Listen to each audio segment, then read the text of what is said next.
Good day mga para, yan. For today's video mga para, gagawa na naman po tayo ng lower back tattoo. Kaya ikaw kung nahuhuli ka na, magpa lower back ka na. Makwento ko nga lang mga par, bali itong si client natin ay dati na rin po nating natatuan. At ito, bali may pinatattoo po siya sa akin dati sa may bandang neck.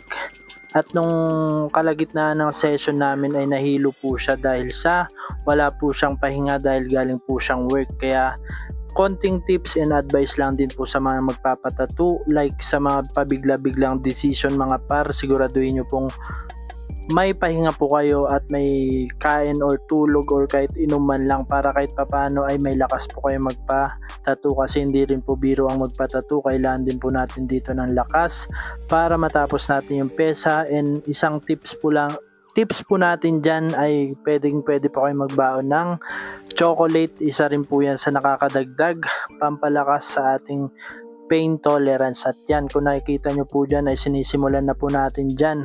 Bali nagpahinga ulit po kami dyan sa part na yan kasi si madam ay galing work and tinanong ko siya kung nahihilo siya at medyo nakakaramdam daw siya ng hilo, kaya medyo nag-stop muna tayo. Syempre kailangan natin pagpahingahin yung mga client natin pagdating sa nakakaramdam sila ng sakit or anumang hilo. Kailangan natin siya pagpahingan at wag natin pilitin para sa ganun ay mas matapos pa natin yung mga ginagawa nating pyesa. At ito, nasa kalagitnaan na tayo dyan and patapos na tayo.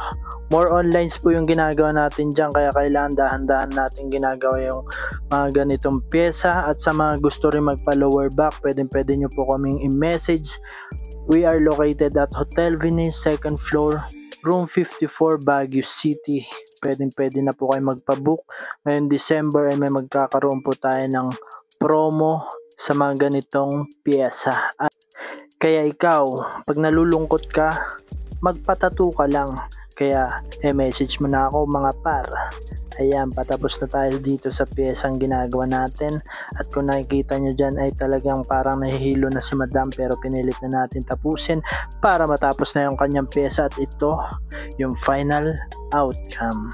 Ayan, bali request niya po dyan ay black and red lang yung gagawin design. Bali customized design po yan. Bali yung sa reference ay violet and pink yung nakalagay, pero kinostomize po natin yung kulay. At ito yung kinalabasan and sobrang satisfied naman ni madam. And see you ulit sa ating next session.